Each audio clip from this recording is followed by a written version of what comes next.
quería dar las gracias porque hoy es un encuentro muy interesante. Primero porque es un momento de la ESG y la sostenibilidad complejo y justo el mundo del consumo, que es el mundo central de relación de la empresa, la sociedad, en temas de, digamos, de sostenibilidad más directo, pues son 4 compañías que van a estar con nosotros. Ana Palencia, que no ha podido acompañarnos y está online.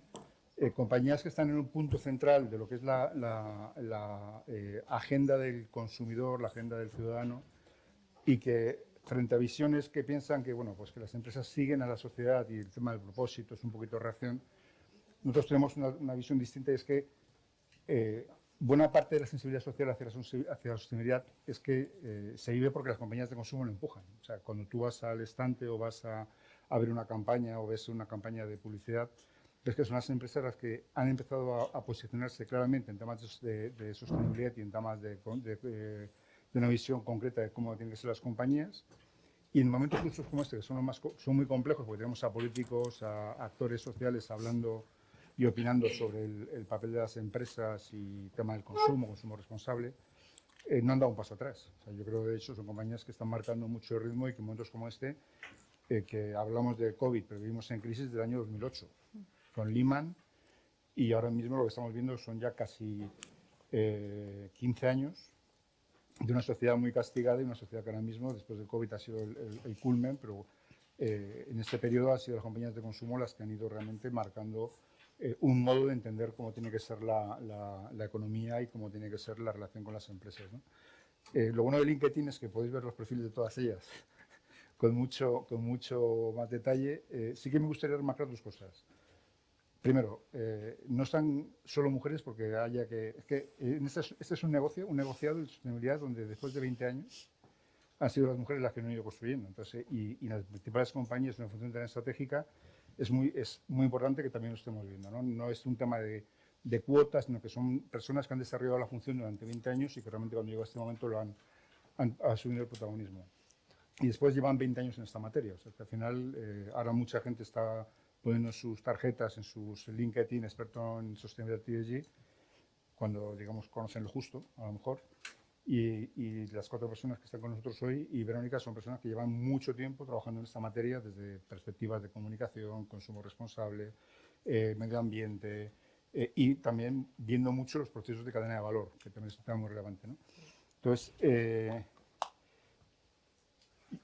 la idea es que sea un diálogo y que podamos tener digamos, 1 hora y media, aunque nunca sabes muy bien porque esto después igual se alarga, porque los temas son interesantes. Y lo primero que quería preguntaros, pues bueno, sabéis que está Andelia de L'Oréal, está Yolanda de Alcampo, está Beatriz de Mau y Ana Palencia de Unilever. Son compañías que están en diversas posiciones de la cadena de valor del consumo y que por lo tanto pueden ver lo que es el L'Oréal con un tipo de producto, de servicio. Unilever, que es una compañía muy transversal, que llega a muchos sectores. Mau, que es muy identificable por el Mau San Miguel, pero también todo el tema de Solán de Cabras. Y Alcampo, realmente, que es el lugar donde se reúne todo. Y que al final muchas veces la experiencia del usuario la tienes en grandes superficies, en superficies comerciales, donde realmente estás viendo cómo las compañías compiten y lanzan y se posicionan en estos temas, ¿no? Entonces, lo primero, y ya iremos después bajando a temas más detallados, es ¿cómo entienden vuestras compañías, cómo entendéis vosotros la sostenibilidad? Porque ahora mismo se habla de esto de muchas maneras y se habla de propósito, ¿no? Entonces, es entender lo primero cuál es vuestra visión como compañías de sostenibilidad y de cómo lo integráis en vuestro día a día, ¿no? Para entender un poco cómo cada compañía lo está asumiendo, lo está gestionando. Si os parece, empezamos con Ana, que como está en online, puede ser más fácil que ella después sacar el seguimiento del resto de la conversación. Pues muchísimas gracias. Gracias a ti también por invitarme y esa penita de no estar ahí con mis compañeras, que nos conocemos muy bien con todas. Mucho cariño, la verdad es que es un lujo estar en este panel. Bueno, pues no sé si me oís bien o con eco. ¿Se oye bien? ¿Sí? ¿Me oís bien? Sí, sí, sí. Ah, sí, vale, que yo me oía un poco con eco, pero ya está. Bueno, pues nosotros la verdad es que la sostenibilidad la entendemos como la sociedad la entiende, ¿no? Al final se trata de asegurar las necesidades del presente, ¿no? Sin comprometer las necesidades de las futuras generaciones. Y nosotros las traducimos en el caso de Unilever, nosotros hablamos nos habéis oído muchas veces, que se trata de hacer el bien haciéndolo bien. Al final tenemos que asumir como propios los objetivos que demanda la sociedad, los retos del planeta, y tenemos que evitar de esta manera los peores escenarios de futuro antes de que sea demasiado tarde. Así es como lo vemos, ¿no? Al final, por este motivo, ningún plan empresarial, ninguna estrategia de desarrollo económico debería ser ajeno a ese compromiso global que plantea la ONU, que está aceptado por todos, ¿no? Al final es una hoja de ruta para alcanzar los 17 Objetivos de Desarrollo Sostenible y lograr entre todos, pues fines, yo diría, tan nobles y urgentes como erradicar la pobreza, proteger al planeta y asegurar un mundo mejor para todos. Entonces, en nuestro caso, ¿cómo lo estamos integrando? Cuando me preguntabas, pues simplemente es porque siempre lo hemos hecho así. No vemos que haya otra manera de trabajar de manera diferente, no tenemos disociado, ¿no?, el hacer las cosas bien, y lo queremos hacer así con todos los grupos de interés con quienes nos relacionamos. Entonces, para nosotros, como os decía, no va a separar a la agenda de sostenibilidad con la de negocio. En gran consumo y dentro de esa cadena de valor tenemos que no solo que preocuparnos, sino ocuparnos, ¿no?, de promover ese estilo de vida sostenible. Por eso, pues bueno, lo intentamos hacer pues en toda la cadena de valor, con los proveedores, en nuestras fábricas, en cómo al final, ¿no?, pues se transportan nuestros productos, cómo el consumidor hace uso de ellos, y cómo finalmente pues el consumidor elimina esos residuos en envases por lo que puede eliminar. Entonces, al final se trata de eso, que no tenemos un planeta, no tenemos solo un único planeta, no tenemos un planeta 1.84, ¿no?, que dicen que son los planetas que necesitaríamos, ¿no?, si seguimos utilizando sus recursos de la manera que lo estamos haciendo, con lo cual es un compromiso entre todos, y desde luego que las compañías tenemos también que aportar, ¿no?, nuestro grano de arena para construir este futuro mejor para todos. Un tema que también un día habría que hablar es cuando tienes un tío como Paul Polman marcando la agenda global, también marca mucho las compañías. Vosotros estáis trabajando en un tema que al final se puede ver de muchas maneras, que es el tema de cuidado personal, la atención. Se puede enfocar de un modo muy comprometido o menos comprometido. No, me lo quito porque aquello de evitar los sonidos. No, lo que te decía, vosotros que tenéis una posición muy de trato directo con un usuario final que puede aproximarse con un mayor o menor interés a esta materia, pero habéis tomado una decisión muy clara de una política de sostenibilidad. Eso, ¿cómo lo veis como compañía, cómo lo ve el comité de dirección y cómo lo metéis en la gestión diaria? Muy buena pregunta. Fácil, a ver, desde L'Oréal tenemos muy claro, y yo creo que eso lo sabe el CEO mundial, lo sabe la directora mundial de sostenibilidad, que forma parte del Consejo de Administración y además es directora de la Fundación L'Oréal, ¿no?, que es como nuestra guía, nuestra gurú, y lo tenemos muy claro. Yo creo que hay una parte que es la ciencia. O sea, para nosotros hay tres palancas muy clave. La primera palanca, la primera de todas, y desde siempre lo ha sido, es la ciencia. L'Oréal es una empresa que fue fundada por un químico, por Eugene Schuller, en 1909. Es una empresa que a día de hoy son 36 marcas, 4 divisiones, una de ellas la de gran consumo, pero también está la de lujo, la de productos profesionales y la de cosmética LDB ahora, que la han cambiado hace poco, la de cosmética dermatológica. Entonces, ¿qué es lo que tenemos muy claro? Que la ciencia tiene que ser la base de todo, y para eso nos hemos basado en la teoría de los límites planetarios, que está en la base de toda nuestra estrategia de sostenibilidad. En base a esta teoría de los límites planetarios se ha creado una hoja de ruta con objetivos a 2025 y a 2030. Dos ejemplos: un objetivo que puede ser el tener que todas nuestras fábricas, que son más de 40 a nivel mundial, sean carbon neutral antes de 2025. La fábrica de Burgos ya lo es. Y otro objetivo, por ejemplo, en el tema del agua, que tan importante es, y para nosotros en España incluso más, ¿no? Y es que todas nuestras fábricas tengan un proceso de circularidad del agua de proceso, que es Water Loop, que la fábrica de Burgos también la tiene, fue la primera a nivel mundial en 2017. Entonces, son dos ejemplos, ¿no?, de cómo lo que hemos hecho ha sido tomar la teoría de los límites planetarios y hacer una hoja de ruta muy específica para nuestro negocio, para transformar nuestro modelo de negocio, transformar nuestra manera de producir y también transformar la manera en la que el consumidor tiene de consumir, ¿no?, cómo llegar también a esa otra parte de la cadena de valor. Esa sería la primera palanca, la ciencia, y lo tenemos muy claro desde siempre. De hecho, somos la empresa del sector de la belleza que más invierte en I+D+I, y mucha parte, no digo que el 100%, pero mucho porcentaje de la innovación está ligado a la sostenibilidad, como por ejemplo en la innovación en el packaging. La segunda palanca es el propósito. Está claro que el propósito tiene que estar en el centro de todo lo que hacemos, y el propósito de la compañía, que además el año pasado lanzamos la campaña para recordarlo a todos nuestros stakeholders, es la belleza.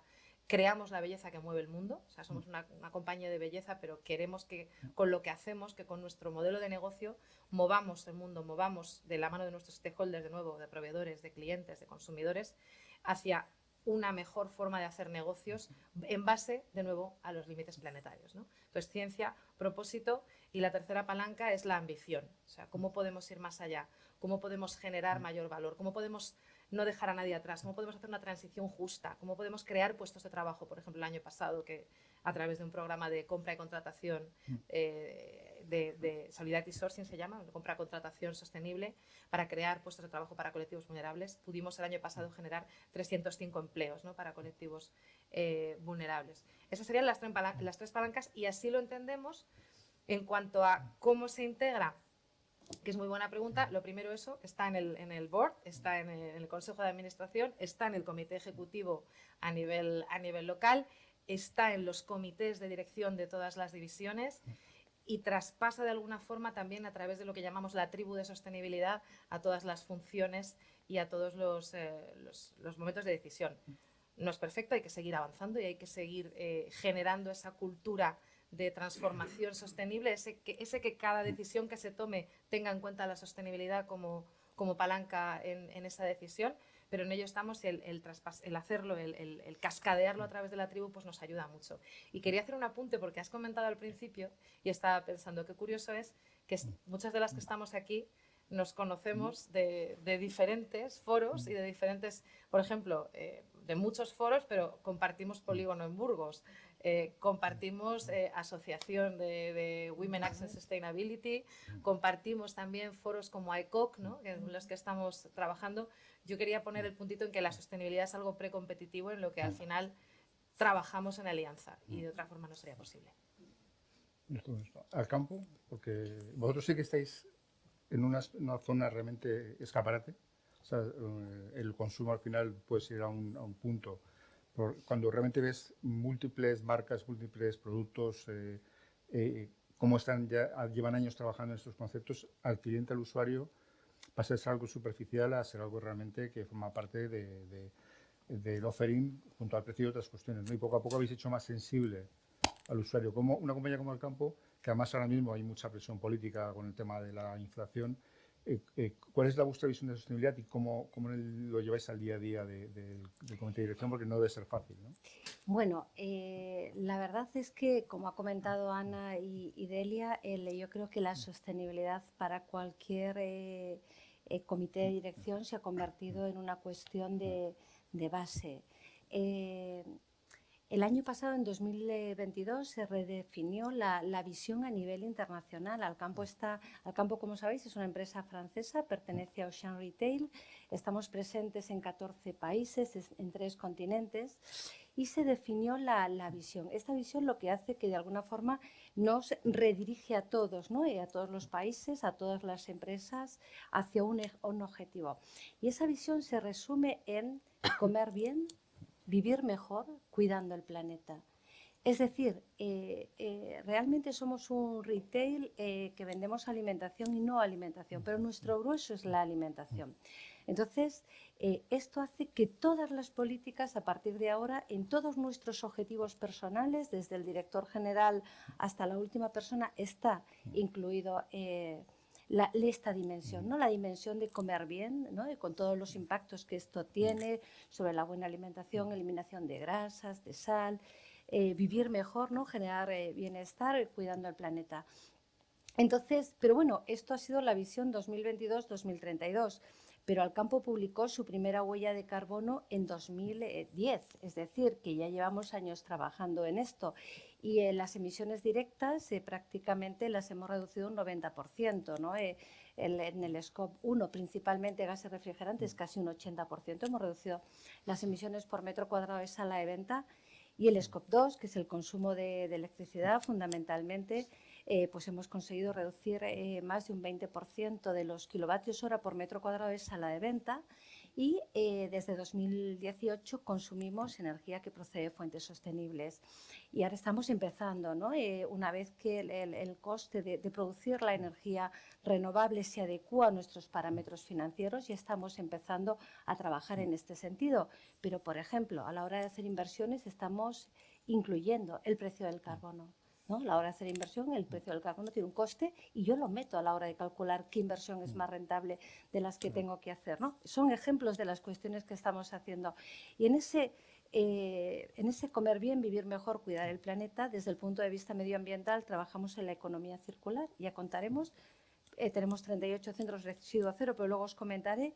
Tenemos el proyecto Clima, evidentemente, ¿no? De hecho, hemos hecho un gran acto de comunicación en el mes de febrero para llegar a todos los proveedores con objetivos ambiciosos para nuestras emisiones, pero para la cadena de suministro. La cadena de suministro supone el 98% de las emisiones que genera nuestra actividad. Entonces, ahí es donde hay que poner el foco. Y en la biodiversidad, daros cuenta que al campo tenemos todo tipo de residuos, todo tipo de productos, todo tipo de legislación que nos afecta y verdaderamente es realmente complicado. Pero por otra parte, también te permite, ¿no?, conocer diferentes sectores, la estructura económica del país, y desde ese punto de vista es muy interesante.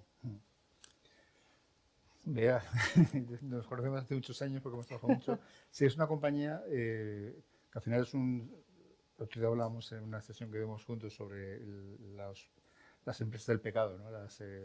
Alcohol, armas, todo se ha vuelto un poco más distinto, ¿no? Una compañía como, o sea, yo conozco bien el caso, pero una compañía como la vuestra, realmente, ¿cómo entendéis la sostenibilidad? Porque es lo de siempre, ¿no? O sea, al final, si es estratégico, ¿cómo lo metéis en el comité de dirección? Que a veces no es tan sencillo. Y cómo ves en este momento también el tema después de estos años en una compañía que sí llevas un plan muy desarrollado, ¿no? Nosotros empezamos hace más de 15 años haciendo un viaje, haciendo el primer plan estratégico, y hoy, ¿dónde estamos? Ay, abro el micro. A ver. No lo tengo abierto. ¿Sí lo tengo? Está abierto. No está abierto, pero no se ve. Ah, bueno. ¿Sí? ¿Dónde estamos hoy? Hoy la sostenibilidad está en el Consejo. Hola, ¿ahora se me oye? Sí, ¿no? La sostenibilidad está en el Consejo de Administración. Todo el plan estratégico de compañía, incluyendo el de sostenibilidad, lo aprueban nuestros accionistas, con la suerte de que nosotros somos una compañía familiar, no cotizada, pero también con el reto de que trabajamos como si fuésemos una cotizada.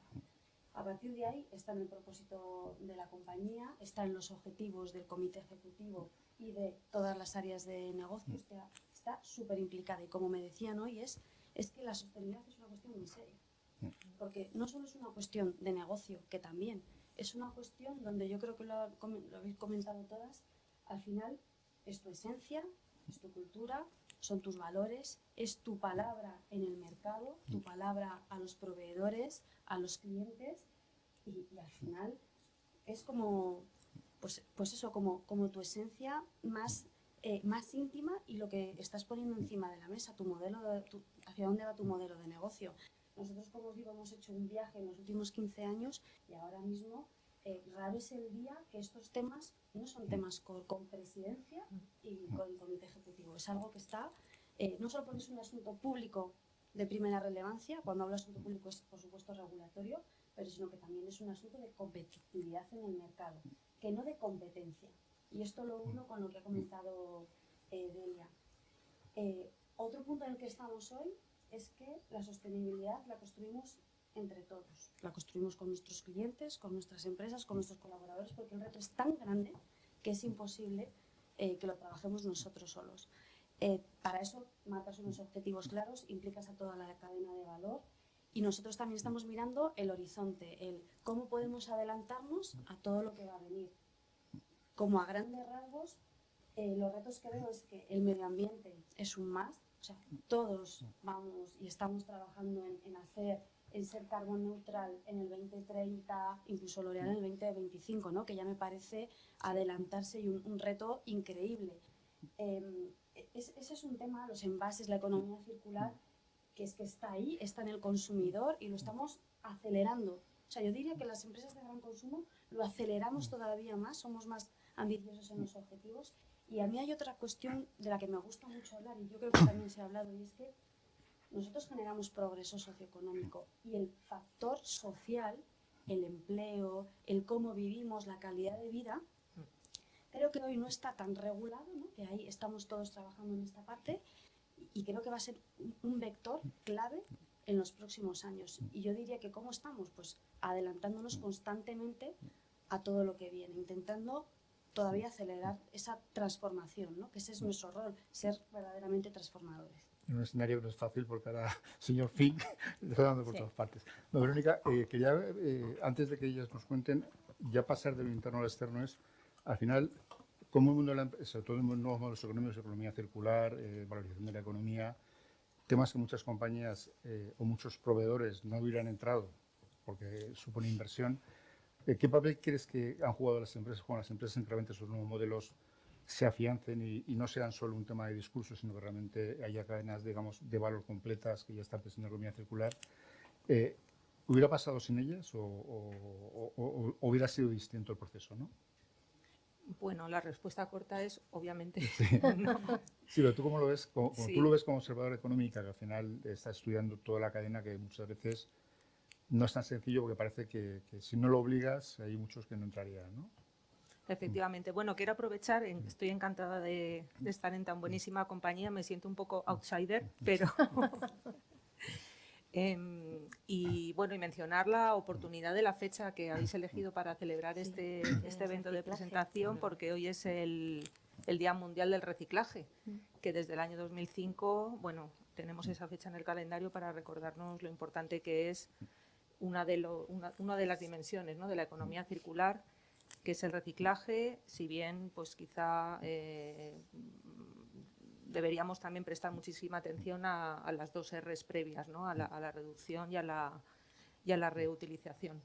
Y Javier, en cuanto a tu pregunta, obviamente, y además creo que no voy a actuar como Pepito Grillo, ¿no?, pero la enormísima responsabilidad que tenéis las grandes empresas o las empresas de gran consumo, porque estamos en un momento, ¿no?, muchas lo habéis expresado de diferentes maneras, ¿no?, de aprender haciendo, de emprender viajes, de ser tan grandes los retos que debemos concebir las soluciones desde una perspectiva precompetitiva, ¿no?, de colaboración, de alianzas, porque hay muchos temas que aún no tenemos la respuesta, hay muchos productos que aún no existen. Ese producto ideal sostenible que no deje residuo, pues se está trabajando, ¿no?, con I+D+I y con diferentes estrategias para que los consumidores y las consumidoras, cuando quieran ejercer esa responsabilidad en su consumo,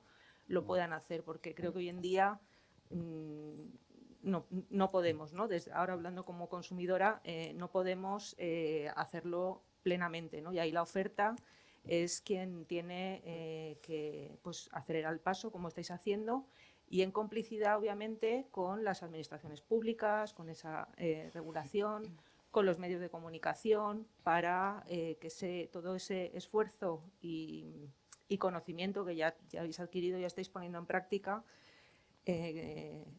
no solo se traduzca en productos y servicios en el mercado que cumplan con esos atributos, ¿no?, sino que ayuden a hacer pedagogía. Creo que estamos muy necesitados también de que se nos expliquen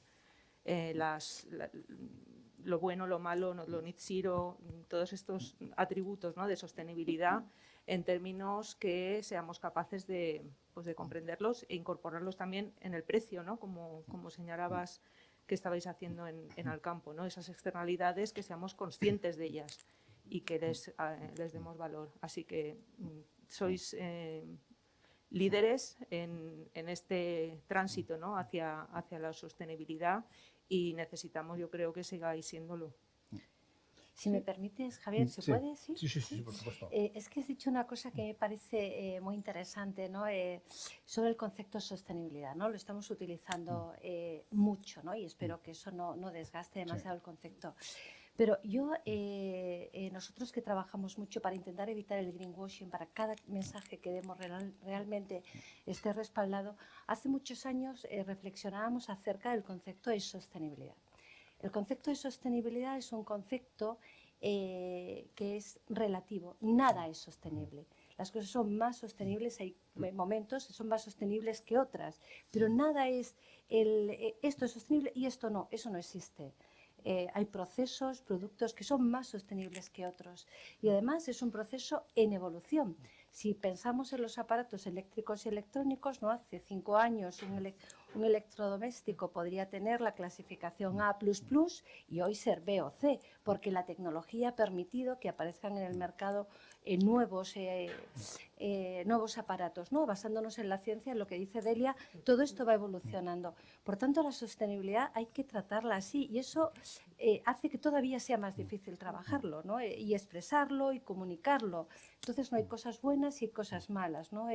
Y eso es una cuestión que en el día a día y donde estamos nosotros, de cara al cliente, ¿no? Para nosotros es muy importante que el mensaje que llegue esté contrastado, ¿no? Y lo que pasa es que es un mensaje relativo y en evolución, con lo cual cuesta mucho más. Sí, yo hay un tema aquí que ya, a partir de lo que habéis comentado, es, vamos a ver, consumo, el otro día hablábamos, por ejemplo, todo el tema del 00, o sea, cómo al final una compañía como Mau impulsa un tipo de aproximación al consumo de la cerveza, y cuando se habla del 00, que ahora es algo que los jóvenes ven, España es campeón, las compañías como L'Oréal, o sea, la percepción que se tiene del modelo de persona, de belleza, y modelo que es un tema culturalmente que ha sido complejo, y Unilever, al final, como sois compañías que realmente estáis trabajando en paradigmas sociales. Al final estáis ayudando a cambiar paradigmas sociales y una parte, evidentemente, de eficiencias. ¿Vosotros cómo lo veis? Porque no debe ser fácil decir, mira, es que aparte de económica, de aparte de economía circular, de números, estamos tocando el fabric cultural de la sociedad, en cómo se consume, cómo se percibe la persona a sí misma, estos viajes que no son tan fáciles y al final, cuando tienes alrededor mucha gente que ahora mismo se ha puesto a hacer ruidos sobre los modelos políticos, el consumo, si comes o no comes carne, esas cosas de tipo, que son un poquito, pero y no debe ser fácil, ¿no? Por un comité de dirección que muchas veces se mueve por otras variables, cuando ve esta presión del entorno y cuando estés trabajando cultura social, ¿cómo lo veis? ¿Cómo se vive? Yo me lanzo a ver qué vamos recogiendo. Yo creo que cuando la sostenibilidad, SG, lo que queramos llamar, está entroncada en un punto estratégico, tenemos un rol para esos comités de dirección que es adelantarles tendencias, ver hacia dónde están las nuevas generaciones. O sea, tú analizas las generaciones futuras y están en un punto muy distinto a donde puedo estar yo, donde pueden estar.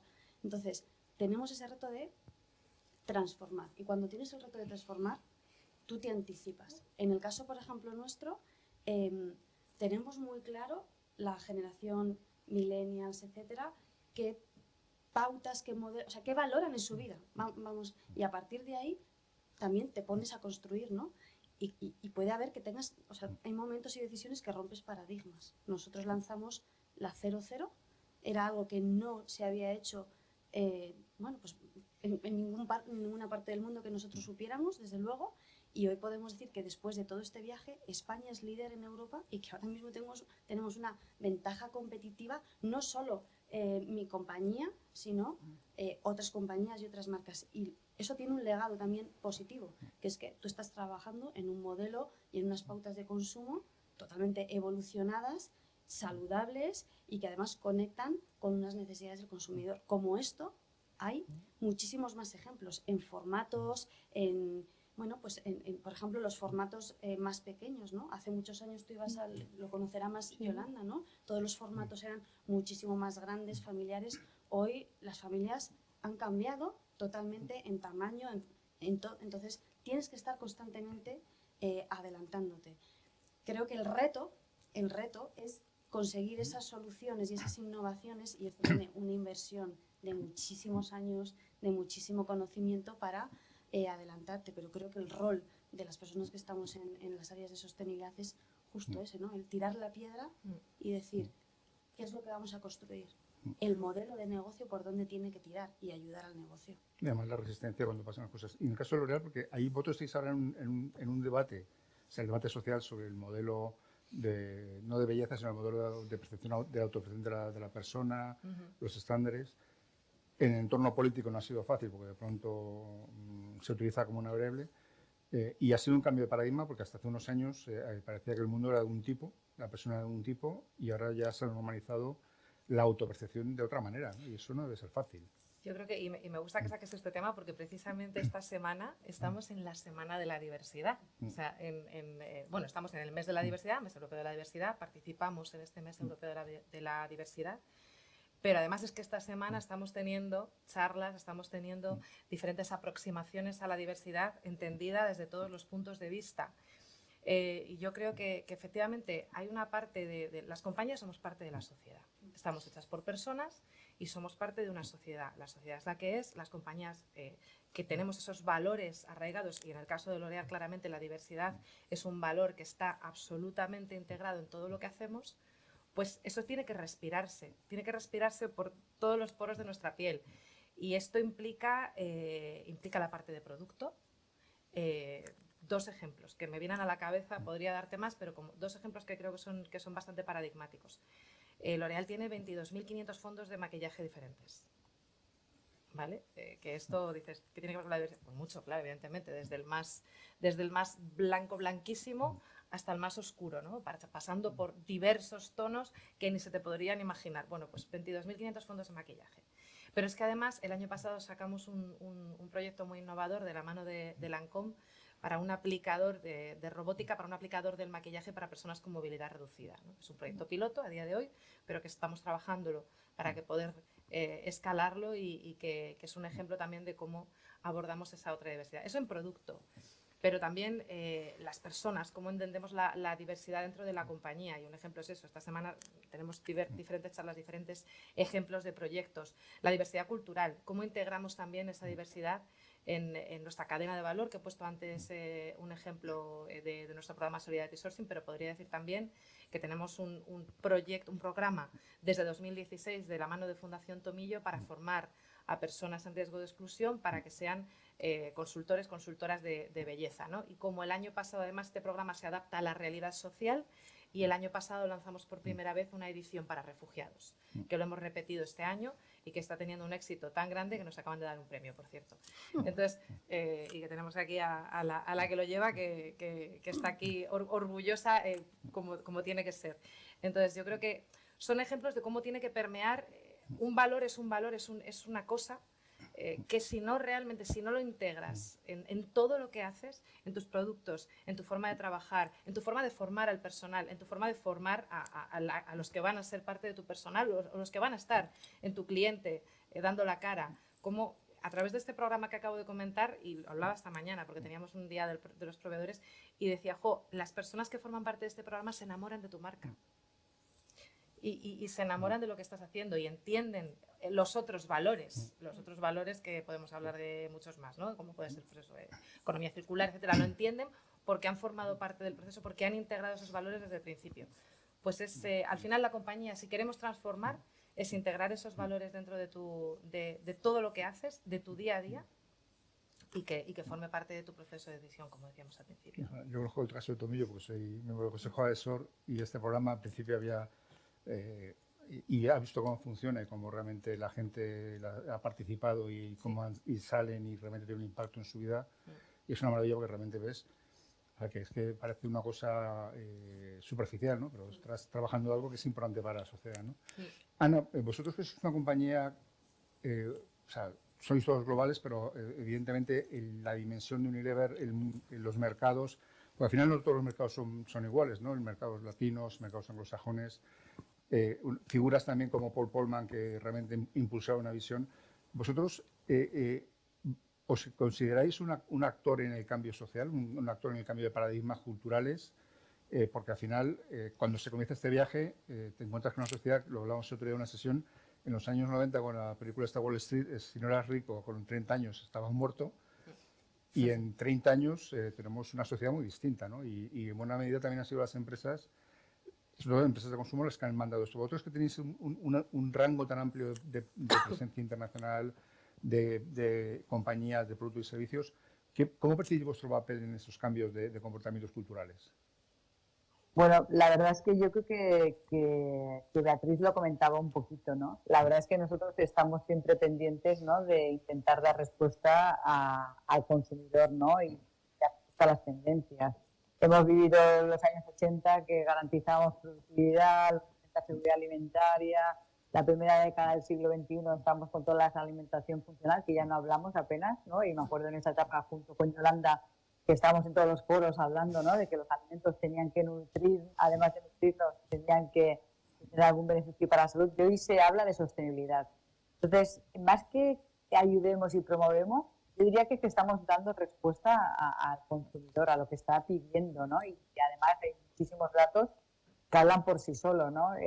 Tengo en la mente diferentes estudios, uno que es JWT Intelligence, que además dice el 90% de los consumidores dice que somos las compañías las que tenemos la responsabilidad de cuidar al planeta y a las personas que habitamos en él.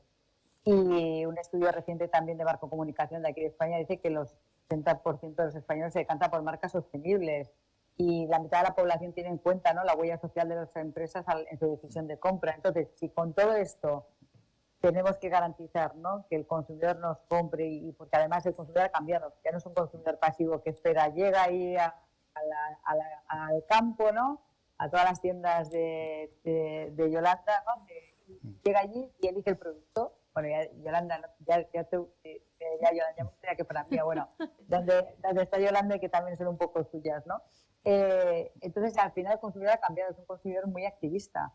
El consumidor al final dice, bueno, muy bien, yo quiero vincularme, ¿no?, a aquellas empresas que hacen las cosas bien y a aquellas empresas que además, pues de aquellas marcas, ¿no?, que sobre todo están alineadas como el modo de vida, ¿no?, y esa cultura, ¿no?, que actualmente está variando y que tenemos que tener en cuenta, pues, las diferencias que hay en cada país. Es cierto que somos una compañía que opera en 190 países, tú lo decías muy bien, Javier, y cada país pues tiene unas necesidades distintas y unos retos distintos que tenemos que abordar y que lo marca la Agenda 2030. Entonces nosotros, por ejemplo, tenemos compromisos, ¿no?, de queremos mejorar la salud y el bienestar de las personas. Por supuesto, no son las mismas acciones las que tenemos que llevar a cabo en un país como España, donde nos morimos justo de una sociedad de la opulencia y del bienestar, ¿no?, donde la gente se muere porque tiene colesterol elevado, porque tiene hipertensión alta, porque tiene tensión arterial alta, porque tenemos estrés, o sea, nos morimos de esto. Entonces tenemos que llevar a cabo iniciativas que permitan reducir todos estos factores de riesgo en temas de salud. Entonces, que en la India las acciones que estamos llevando a cabo son de promover que las personas, después de ir al lavabo, se laven las manos con jabón para reducir el riesgo de diarreas, de enfermedades respiratorias, porque acaban muriéndose de eso. Entonces, de esa manera, tenemos que dar respuesta a cada reto en cada país. Y eso es lo que tenemos que ser un actor activo en todo esto y llevar a cabo acciones que creen esa concienciación, porque todos y cada una de las personas que viven en el planeta podemos hacer algo a nivel individual para dar respuesta a los retos del planeta. Y nosotros siempre decimos que son esas pequeñas acciones, ¿no?, que marcan la gran diferencia. Y al final es un mundo de todos para todos, no es algo ajeno, es común, es donde vivimos todos. Aquí no es que te pase, no va conmigo. Es cierto que todavía hay gente que piensa que no va conmigo, pero cada vez, por suerte, son menos. Y yo creo que me gustaba mucho cuando Verónica recordaba que viene el día, ¿no?, que hoy se está celebrando el Día Mundial del Reciclaje. Entonces, justo crear esa concienciación social pasa porque el consumidor entienda que tenemos que reducir, reutilizar, reciclar y recuperar los envases. Entonces, se trata un poquito de esto. No, aquí hablando ya también, porque eso es una inversión. O sea, al final muchas veces hemos hablado de que esto era un tema de estrategia social, pero al final esto, sobre todo en un momento como este de inflación y cuando tú tienes que jugar con los márgenes y cuando estás invirtiendo en ciencia, estás invirtiendo en tecnología, eso es una cuestión de cuenta de resultados, ¿no? O sea, eso en términos realmente, valor social aporta seguro, reputacional seguro. Valor económico, porque imagino que habrá muchas discusiones sobre si hay que invertir o no hay que invertir. En momentos como este con la inflación, oye, pues me decía una persona que un banco que se dice que es muy tecnológico lleva 8 años sin meter un euro en tecnología. Flipaba en color, lo decía yo. No es un banco español. porque al final decía que no sería por ir a contar resultados. ¿Vosotros cómo lo veis? Porque ahora mismo también tenéis la tensión de que los márgenes son muy estrechos, tenéis toda la cadena de proveedores, se acusa de que al final la intermediación, aquí estáis jugando muchísimo con el margen y con la inversión en sostenibilidad como una inversión de futuro. ¿Eso cómo se lleva a una compañía que al final, a corto plazo, también marca mucho? Pues jugando corto y medio largo plazo. Hay algunas de las acciones que ponemos en marcha que tienen un impacto muy positivo, ¿no? El hecho de que seamos muy eficientes energéticamente ha hecho que el impacto de la subida de la electricidad nos afecte, evidentemente. Decir otra cosa sería ridículo, pero evidentemente menos que si no hubiéramos hecho nada. El hecho de tener una tasa de valorización de residuos del 90% hace que el que aumenten las tasas de vertedero nos afecta, pero solamente al 10% de los residuos que generamos. Entonces, avanzar en este sentido poco a poco, ¿no? De una manera progresiva, también nos hace más resistentes, ¿no? Y más sólidos, más robustos ante esos cambios del mercado. Tú no te vuelves sostenible de un día para otro. Entonces se trata de ir avanzando paso a paso, tener claro que ese es el camino y evidentemente no siempre se puede hacer. Nosotros tenemos actualmente 38 centros residuo cero. Pues nos cuesta avanzar porque estamos en todo el territorio español, excepto en Extremadura. Pues hay zonas donde tenemos tiendas y no hay cerca, no hay en un radio cercano una infraestructura capaz de procesar ese residuo. Entonces, ni desde el punto de vista económico ni desde el punto de vista ambiental puedo avanzar, ¿no? O cuando queríamos avanzar en la instalación de renovables, el grupo tiene definidos unos ROI, unos payback que no nos permitían avanzar. Pero bueno, siempre hemos estado ahí trabajando y ahora es el momento y estamos invirtiendo al respecto, ¿no? Yo creo que hay que ir dando pasos sólidos y jugar con aquello que tiene un impacto económico positivo y aquello que supone una inversión. Nosotros, cuando empezamos a trabajar en el tema de la energía, fijamos un ratio kilovatio hora metro cuadrado objetivo a partir del que íbamos a empezar a consumir energía renovable. Todo lo que íbamos a ahorrar lo íbamos a invertir en este tema. Bueno, pues es la forma de avanzar, ¿no? Y de ser más robustos y más sólidos en este sentido. Y luego está el consumidor, ¿no? Tenéis razón, desde 2008 estamos en crisis y no todos los consumidores pueden en algún momento hacer ese esfuerzo económico que puede suponer, ¿no? Acceder a productos que pueden ser más sostenibles, pues porque hay que invertir, como decíamos, ¿no? En innovación, en fin, ¿no? Y no son productos que se salen de los circuitos normales y tienen un mayor coste. Pero luego hay cosas que se pueden hacer que, bajo mi punto de vista, no cuestan nada, ¿no? En un sector como el nuestro, donde conviven por una parte la innovación, la tecnología, pero por otra parte también la vuelta a las raíces, ¿no? Nosotros hablamos que queremos que nuestras tiendas sean centros de experiencia, ¿no? Como cuando antes ibas al mercado y comías, bebías, ¿no? De alguna forma disfrutabas, olías la fruta. Queremos trabajar con el entorno local, ¿no? Con los proveedores locales, del sector primario. Entonces, todo eso también genera un movimiento, ¿no? Genera un modelo relacional entre la gente que negocia directamente con los agricultores de Madrid, con esta marca de Madrid Rural que se acaba de crear, o con los de Andalucía. Entonces, todo esto, ¿no? Genera esa dimensión, ¿no? Ese movimiento más relacional que intentamos trasladar al cliente, ¿no? Yo recuerdo que hemos trabajado, es un proyecto que hemos hecho junto con el IMIDRA de recuperación de unas variedades de tomate que estaban en peligro de extinción. Bueno, pues estábamos tan contentos. Son tomates más grandes de lo normal, con la piel muy fina, que se rompen enseguida, en fin, todo un drama para llevar esto a la tienda, que no se nos rompiera, que el cliente lo... Bueno, le contamos todo, es que hasta yo a veces iba allí y le contaba a la señora, pero cómprelo, que es buenísimo. Y claro, pero esto es así. Y hubo una tormenta y nos quedamos sin tomate, ¿no? Después de todo el esfuerzo que habíamos hecho, pues dijimos, vamos a explicarlo. Ha habido tormentas y no tenemos tomate, o sea, es un producto natural. Entonces, yo creo que eso también tiene un impacto muy positivo, ¿no? Y eso es lo que hay que ver. Sí, lo vamos a hacer al consumidor. Yo es importante porque además en este momento que parece que hemos descubierto que hay la sequía existe. Exacto. Y que estamos invirtiendo mucho en muchas cosas y no en canalización de agua.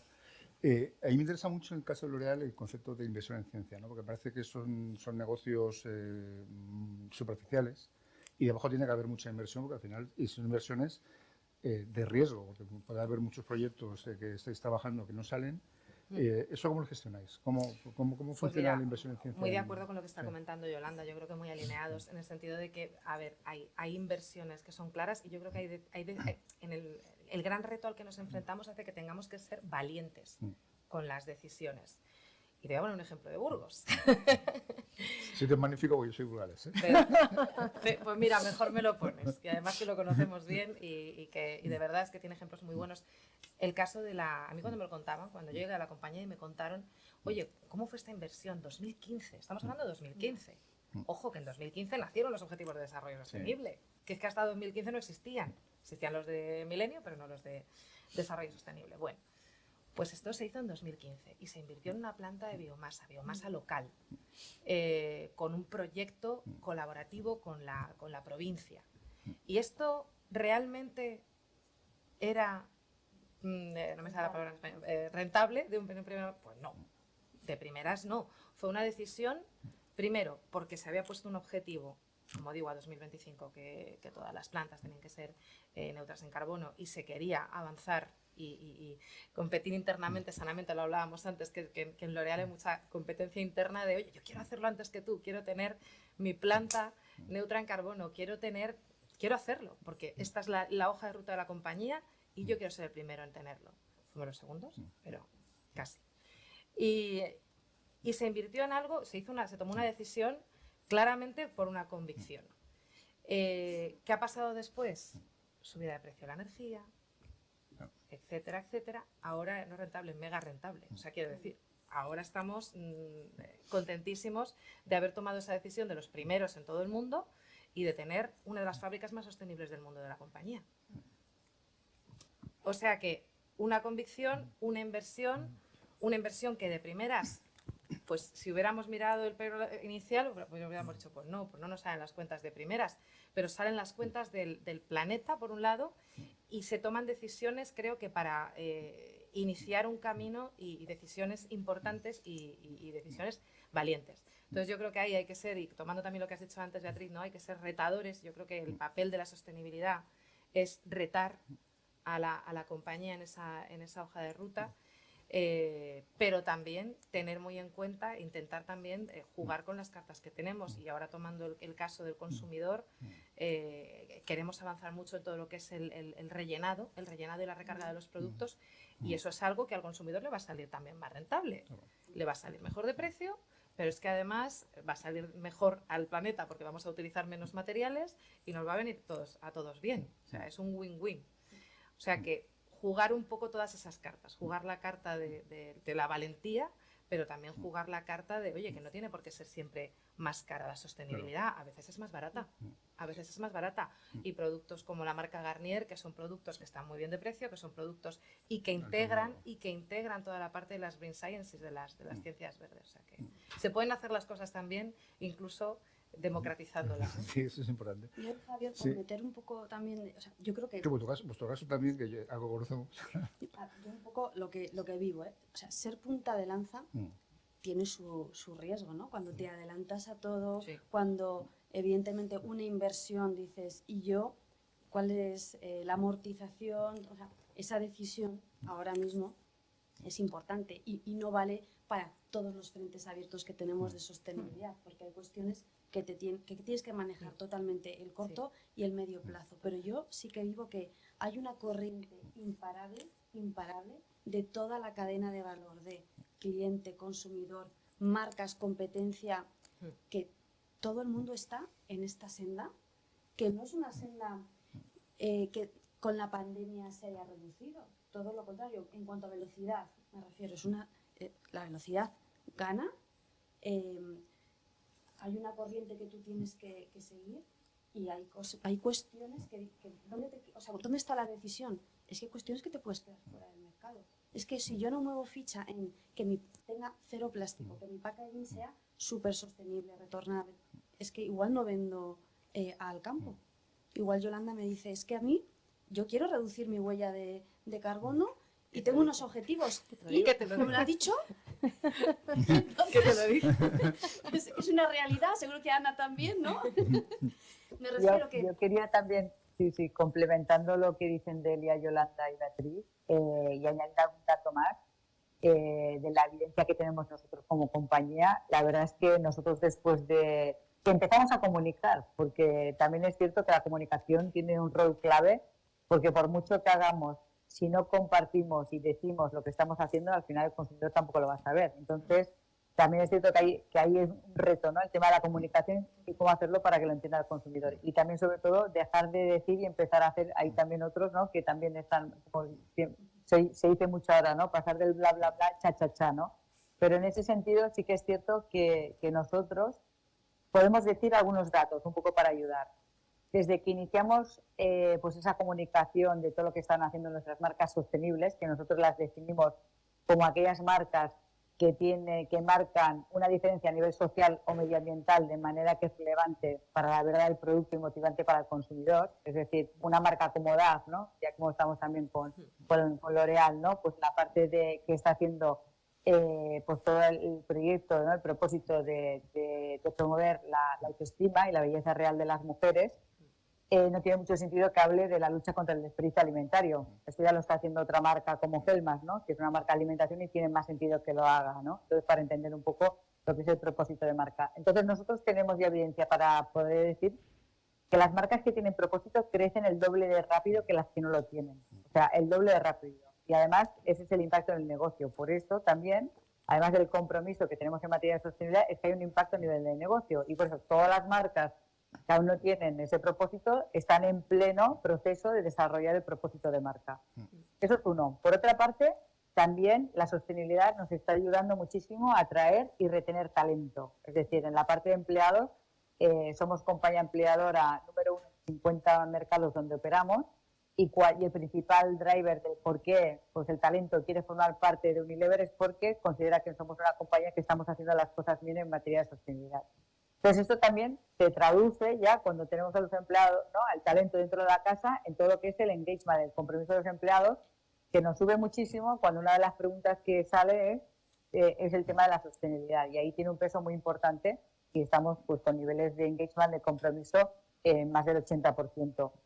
Y otro tema que también lo habéis abordado es el tema de ahorros. Nosotros desde que empezamos, ¿no? Con el tema de la sostenibilidad, haciendo las cosas bien, pues estamos teniendo ahorros en torno a más de los 600 millones de euros, ¿no? Entonces, y todo esto, además, Yolanda comentaba pues el ejemplo, ¿no? De la energía, del todo el tema de las tasas de revalorización de residuos, pero es que nosotros, por ejemplo, ya desde el 2018 empezamos también a optimizar nuestra agenda, nuestra hoja de ruta, ¿no? Del uso del plástico. Y esto nos está beneficiando actualmente desde que el 1 de enero, con la entrada en vigor del impuesto al plástico en España, que hay que pagar esos 45 céntimos por kilo de plástico, ¿no? Virgen que se pone en el mercado, estamos ahorrando muchísimo dinero porque hay muchas marcas que ya sus envases son con plástico 100% reciclado. Entonces ahora nosotros lo traducimos todo en temas de sostenibilidad y siempre decimos que el coste de la inacción en sostenibilidad es superior al coste de la acción. Y con toda la regulación que está llegando y todo lo que va a pasar, yo creo que compartimos todas las que estamos aquí y que al final nos está ayudando mucho. El impacto del negocio de hacer las cosas bien está al final entregándonos muchos ahorros en este momento. Entonces nos hemos avanzado, también decía Beatriz, hemos sido punta de lanza en muchos aspectos, pero el ser punta de lanza tiene sus riesgos, pero también tiene sus beneficios, ¿no? Y en estos casos, pues esa es la realidad. Luego a nivel reputacional, sí que es cierto que si nos vamos a todos los intangibles, ¿no? de la sostenibilidad y la reputación, ¿no? Tan difíciles, ¿no? Siempre, pues yo creo que si tenéis en mente el RepTrack, ¿no? Del Reputation Institute, de las 7 dimensiones que se valoran en materia reputacional, casi el 50% son temas de sostenibilidad. Entonces, cuanto mejor hagamos las cosas en sostenibilidad, mejor va a ser nuestra reputación y al final el consumidor va a querer, pues al final, comprar nuestras marcas, nos va a tratar mejor si tenemos alguna crisis, va a recomendar nuestras marcas y va a querer trabajar en las compañías que fabrican esas marcas. Entonces, sí que es cierto que hay un impacto en el negocio muy relevante y complementando pues a todo lo que ya se ha ido diciendo, ¿no? por mis compañeras. Yo, si me permites, Javier, así un poco extrayendo la esencia de cada una de las experiencias, ¿no? que nos estáis compartiendo, qué importante es la coherencia, ¿no? Entre lo que decimos y lo que hacemos y sobre todo con un ejemplo que has dado, Delia, entre lo que hacemos y lo que nos compete hacer, ¿no? en materia de sostenibilidad. ¿Cuáles son los los aspectos a priorizar en cada una de las, pues de las líneas, no solo de las empresas, sino de las líneas de negocio, de las ubicaciones, ¿no? Mencionabas la sequía o la importancia del agua según donde estemos, y en España pues es un elemento fundamental y bueno, como dice nuestro vicepresidente Ángel Verges, ¿no? It pays to be green. Y ahora creo que es un momento en el que no sé si me atrevería a decir que estamos llegando al punto de equilibrio porque queda mucho camino por delante, pero decisiones del pasado que fueron visionarias, fueron valientes y fueron acciones, en definitiva, que trascendieron los planes estratégicos mediante estas inversiones que habéis comentado, pues ahora también con esa coherencia con la regulación que poco a poco se va materializando, y que permite tangibilizar, ¿no?, la sostenibilidad más allá de reducir huella, etcétera, etcétera, que en la cuenta de resultados también se comienza a apreciar, ¿no?, esa eficiencia.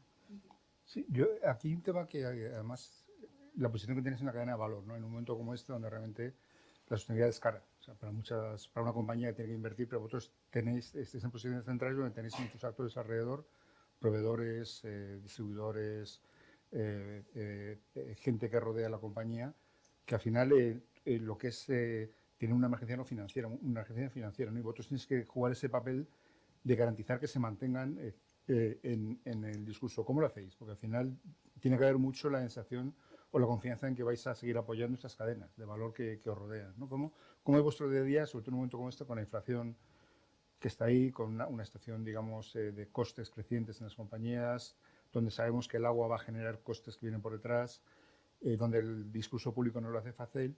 Vosotros, al final, para que mucha gente siga en el camino, tenéis que ser vosotros los que, digamos, afiancéis ese territorio, ¿no? ¿Cómo es la experiencia vuestra en este momento? Muy difícil. Por eso hago la pregunta, aunque estéis aquí. A ver, yo un poco la experiencia que tenemos, por ejemplo, nosotros como empresa, claro, somos grandes avalistas, por ejemplo, de muchísimas empresas y pymes hosteleras que, bueno, pues financiamos aproximadamente un 60% de cuando alguien pone en marcha un negocio. Eso es, y es el 80% del volumen de beneficios y de negocio que tenemos dentro de la compañía. Lo seguimos haciendo, o sea, es una convicción clarísima de que eso lo tenemos, o sea, nuestra contribución económica, social al desarrollo de donde estamos es nuestro mantra. Ahora bien, que quizá hemos incluido criterios, hacemos muchísima más medición, vemos el impacto, el asesoramiento, esto ya no se queda, o sea, son relaciones que tú forjas a largo plazo. Quizá hace años, pues podría ser, imagínate eso, avalista, puntual, te desentendías. No, ahora se trabajan en cómo construyo el negocio contigo. Y eso tiene un viaje. Y tengo a un departamento y a un equipo que te acompaña en ese viaje, te asesora, te dice qué es lo que te encaja mejor, negociaciones. Incluso nos salimos del momento cervecero, ¿eh? Nosotros ya ayudamos a vender otro tipo de servicios, de decoración, de consumo de ocio dentro de la restauración. Ese es un ejemplo, pero por ejemplo con materia prima, ¿no?, que este es un tema clave. Nosotros no negociamos temas al año. Nuestras cosechas para elaborar cerveza se requiere materia prima, malta, lúpulo, agua y levadura. Materia prima de la tierra que compramos en un 99% en España. Nosotros estamos ahora trabajando en la cosecha de los 2 próximos años. O sea, es mucho más allá y además te tienes que garantizar el suministro, colaboras con los agricultores en ese camino. Ese es un ejemplo. ¿Cuál es el reto? Pues que los costes se han disparado. La materia prima, estamos pagando la materia prima más cara de la historia. Es que lo tenemos asumido. O sea, creo que el año pasado hablamos de 150 millones de euros más en el impacto que todo lo que compramos para nuestra cadena de suministro tuvo en el negocio. Entonces, como filosofía de empresa también que somos prudencia financiera. Entonces, la prudencia financiera nos marca mucho el camino y sobre todo el construir esas relaciones a largo plazo. Que hoy puedas garantizarte el suministro de materia prima también es un reto. Hay muchas compañías que no lo tienen garantizado. Os pongo el ejemplo de la huelga de transportes que vivimos el año pasado. Nosotros, o sea, me decían, todos mis compañeros, o sea, es que no nos ha faltado durante todas las semanas. ¿Por qué? Pues porque llevamos muchos años trabajando en esa relación, o sea, no es algo puntual. Ahora, que comprar huevos hoy cuesta más caro que hace un año, eso es así. Y lo que tenemos que hacer es convivir con ello en el negocio. Yolanda, ¿vosotros cómo lo percibís? Porque vosotros tenéis, por una parte, negocio, habéis impulsado negocios de alimentación sostenible, gente que ha tomado esa aventura o ha hecho esa apuesta, porque realmente está gente como el campo detrás, pero al final también habréis grandes marcas y al final sois el lugar final donde llegan cadenas de valor que ahora mismo llevan 12 meses súper tensionadas, ¿no?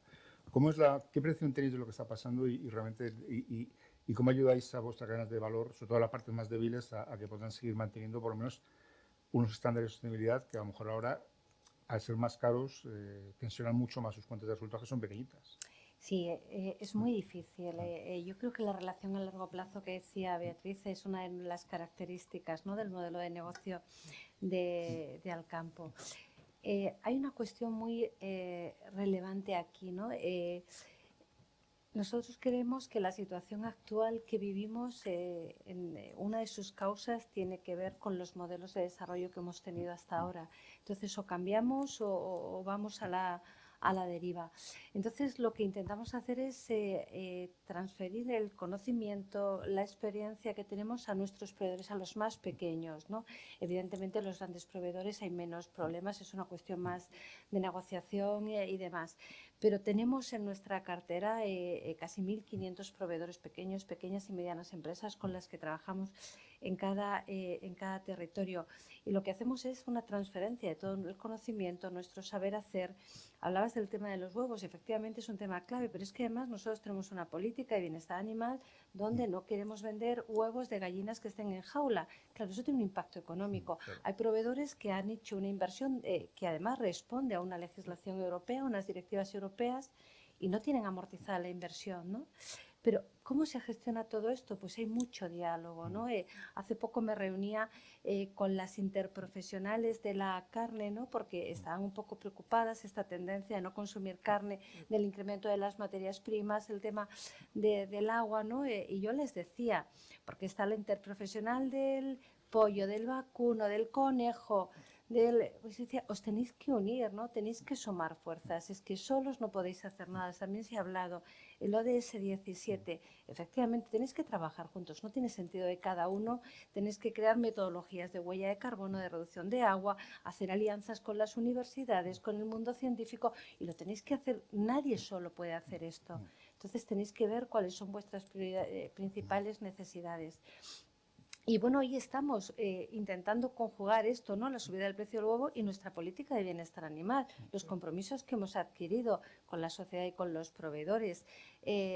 Hace poco publicábamos nuestra huella de carbono, nos decía el 98% de las emisiones que genera la actividad de Alcampo y de cualquier retail, porque esto tampoco tiene mucho más, o sea que los cálculos son bastante homogéneos, dependen de la cadena de suministro. Pues claro, nosotros hemos trasladado a la cadena de suministro que tiene que reducir sus emisiones de CO2, ¿no? Y quiero decir, ¿cómo lo hemos hecho, ¿no? Pues también no solamente se trata de decírselo, ¿no? Hay una cláusula en el contrato que vamos a incluir, pero no solamente es esto, ¿no? Pues ahí intentamos hacer un evento en el que participaron casi 1.000 proveedores y lo que hicimos en este evento es hablar de por qué íbamos a pedirles que redujeran sus emisiones, que para nosotros iba a ser clave. No nos levantamos una mañana diciendo esto, no, está el sexto informe del IPCC que lo dice, está nuestra responsabilidad como distribuidor. Y utilizamos la música, utilizamos la poesía, utilizamos algo que el sector no se daba cuenta, ¿no? O sea, que no está acostumbrado a recibir ese mensaje. Es que no nos queda otra, ¿no? No podemos disociar el mundo empresarial de lo que está pasando en el resto en nuestra vida, ¿no? Entonces intentamos, ¿no? Hacer esto como... Y bueno, yo creo que resultó bastante bien. El feedback que tuvimos es bastante bueno. Entonces yo creo que son relaciones a medio y largo plazo, mucho diálogo y apoyar, ¿no? Transferir el conocimiento, crear modelos conjuntos, ¿no? Por ejemplo, estamos ahora trabajando... claro, yo tengo un objetivo de reducción de huella de carbono en mi cadena de suministro, ¿no? Y tengo como 5.000 proveedores, en las tiendas más grandes 70.000 referencias. ¿Cómo mido esto?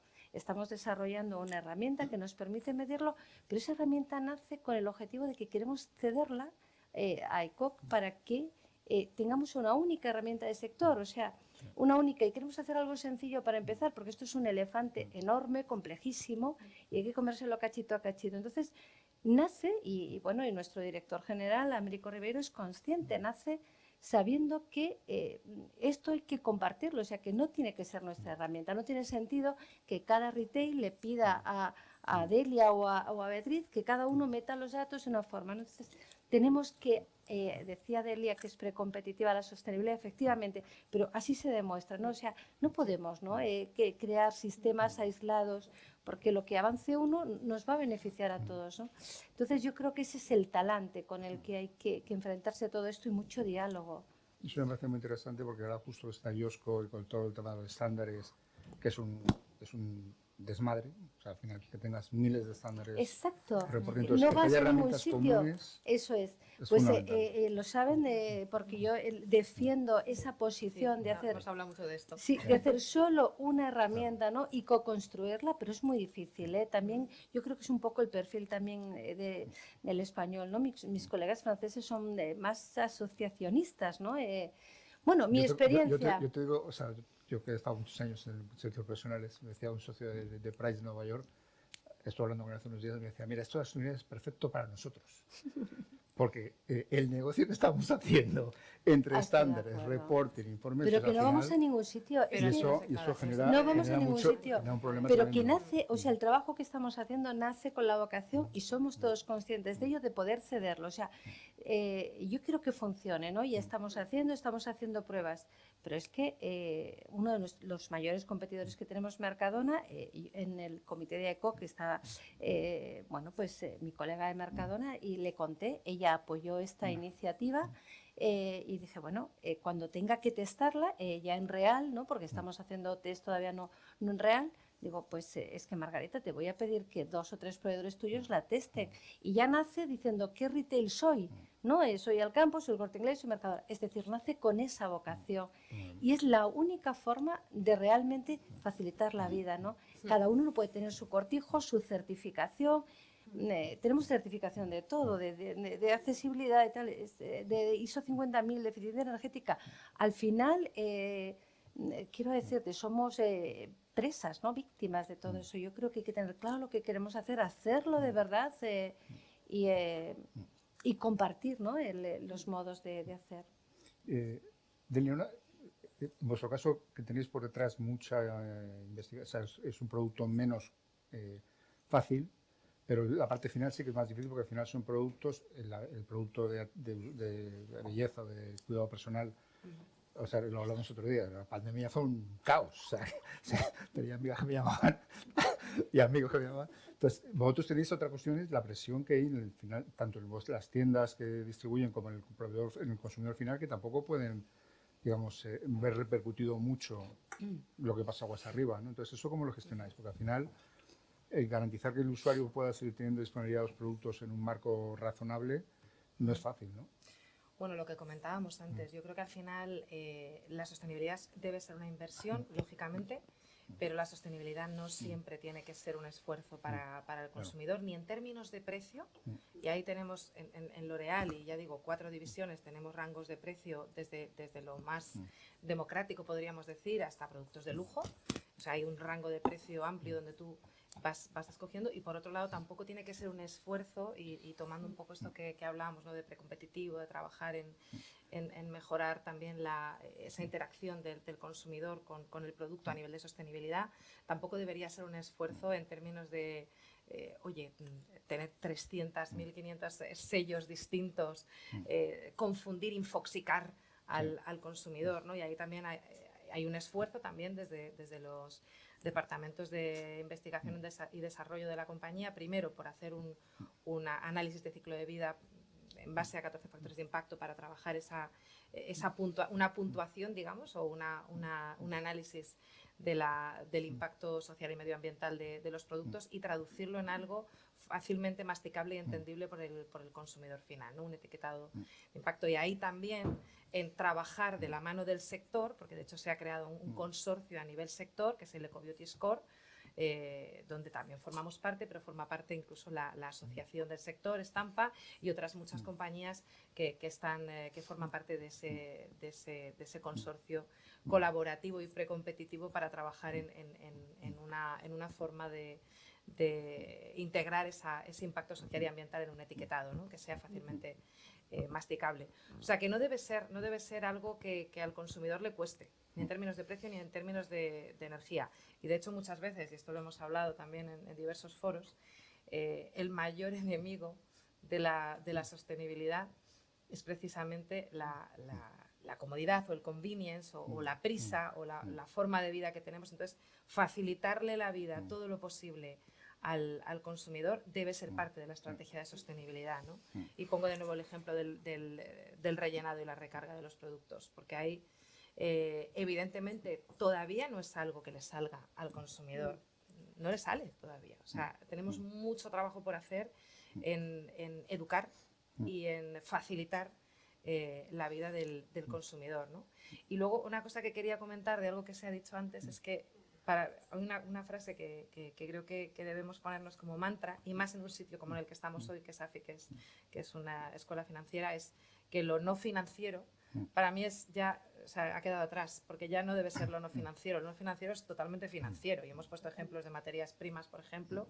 O sea, trabajar en la sostenibilidad es un aspecto financiero de la compañía, es tener en cuenta que los recursos son los que son, que las materias primas necesitamos tenerlas a medio y largo plazo, y por lo tanto hay que trabajar en una hoja de ruta de sostenibilidad. O sea que... Esto me lleva a una última pregunta que quiero haceros antes para poder abrir un debate.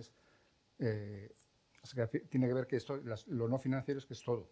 Y de hecho los consejos han entrado temas ahora mismo como yo tengo algunos consejos, gente que me dice, no, es que la política ya está en tu agenda. O sea, no puedes pensar que se va a llevar fuera, ¿no? Hace un año más o menos, en julio, publicó el Economist, digamos, la segunda vuelta del primer... Se habían hablado hace años de que la sostenibilidad iba a ser la solución, y publicó el especial diciendo que la ESG estaba rota. Entonces, hacía una serie de análisis muy potentes sobre realmente el greenwashing, de cómo los mercados financieros estaban contaminando, el coste que tenía todo esto, ¿no? Y que probablemente había que redefinir el paradigma, ¿no? Porque al final el ESG es una herramienta y la sostenibilidad es una visión más estratégica, ¿no? Y después ya ha llegado Larry Fink, las guerras culturales, los estados los fiscales de ciertos estados penalizando el tema de la SEC.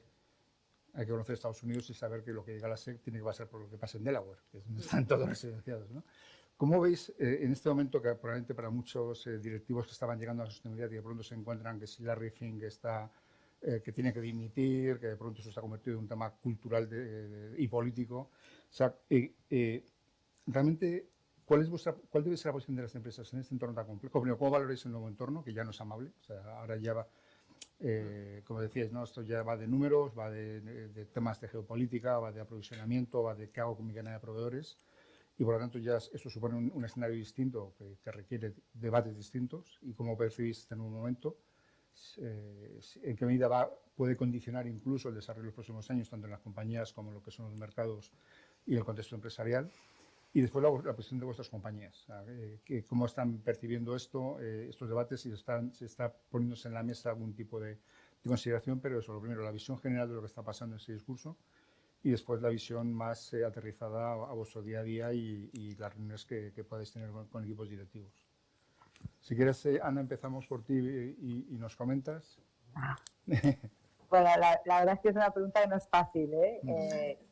Yo lo que diría es que la ESG, ¿no? El ESG no es un eslogan, no es una campaña de marketing. Claro. Entonces, al final, las razones de las empresas no vamos a cambiar.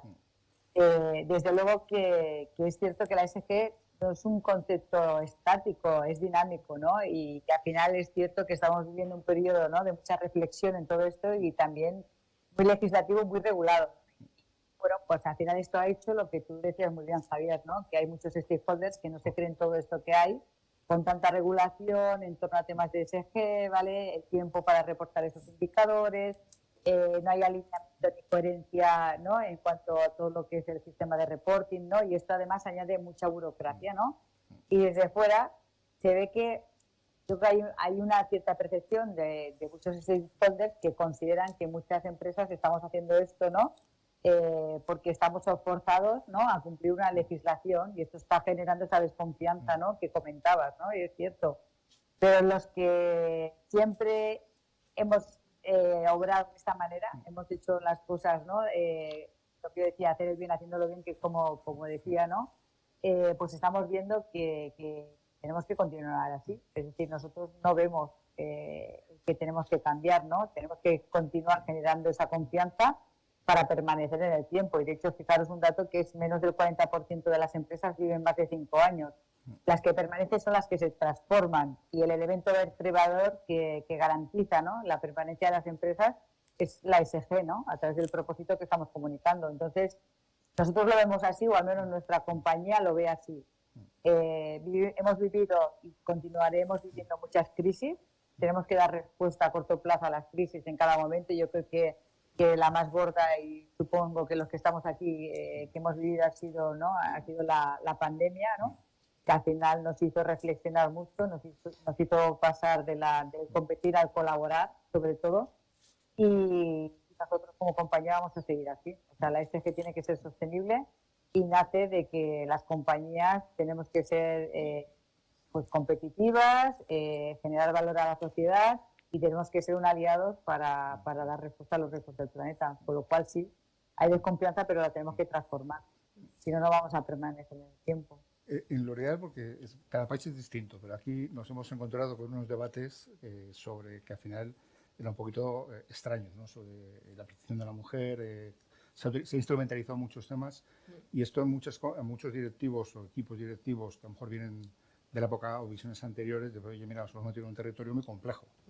¿Cómo lo vivís? ¿Cómo lo gestionáis? El tema de la igualdad. Sí, todo el tema de igualdad, y nada más todo el tema del modelo de mujer, o sea, el Ministerio de Igualdad y sus cosas. Vuelvo al tema de los valores. O sea, yo creo que en el caso de L'Oréal, claramente la igualdad ha sido un valor de compañía y de marcas, y ahí podríamos hablar, que ha comentado antes Ana, ¿no?, que cada marca tiene su territorio, su propósito diferenciado, y hay algunas que están, digamos, a ver, a nadie se nos escapa el eslogan, ¿no?, de L'Oréal, porque yo lo valgo, pues es que L'Oréal París, pues jolín, es que desde siempre ha estado ahí, ¿no?, esa parte del empoderamiento de la mujer.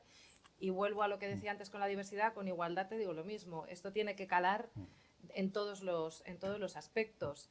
En la promoción de la mujer, en la igualdad de derechos y oportunidades dentro de la compañía. A día de hoy, un 60% de los puestos de mandos directivos son mujeres en la compañía.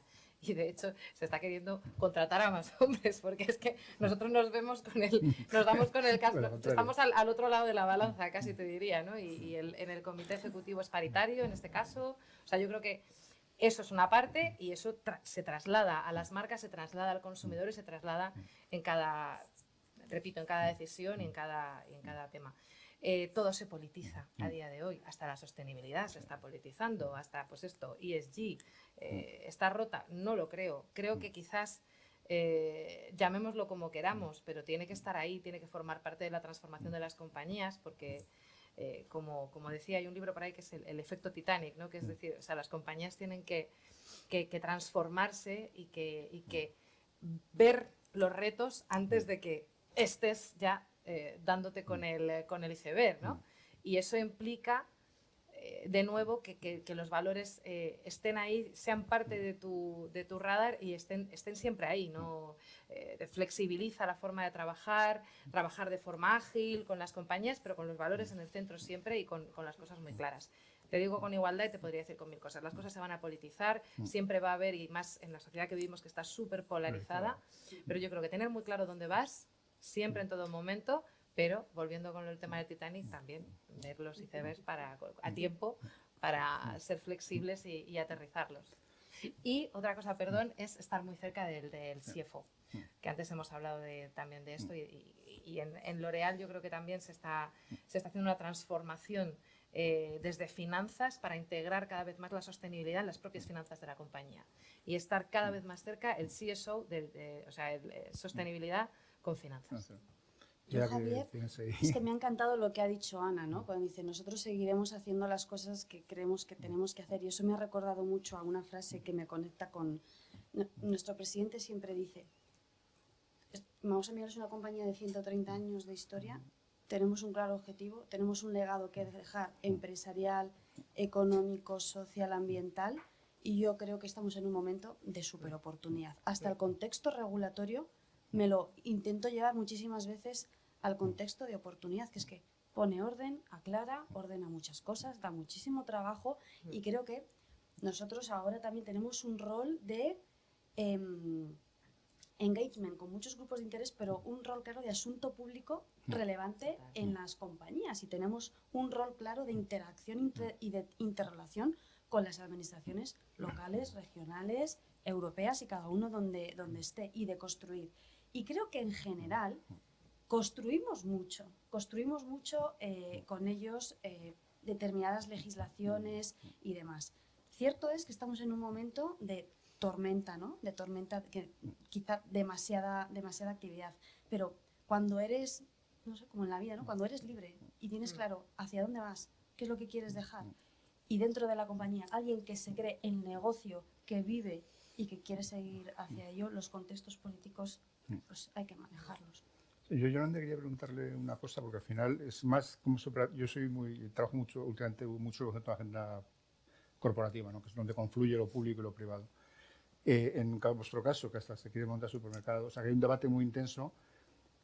Sostenibilidad ahora tiene que formar parte, sobre todo cuando además estás llevando también comunicación, de las conversaciones de gabinete, de estrategia, de la agenda diaria de cuál va a ser la presencia pública y de posicionamiento público de ciertos debates, ¿no? O sea, que realmente es una función que también se ha puesto en el centro de la agenda del CEO, pero no ya para el largo plazo, sino, oye, que yo tengo mañana. Absolutamente. Por eso nosotros hemos confluido el ámbito de la sostenibilidad, de la comunicación externa y también de las relaciones externas, ¿no? Porque efectivamente la sostenibilidad está ahí, ¿no?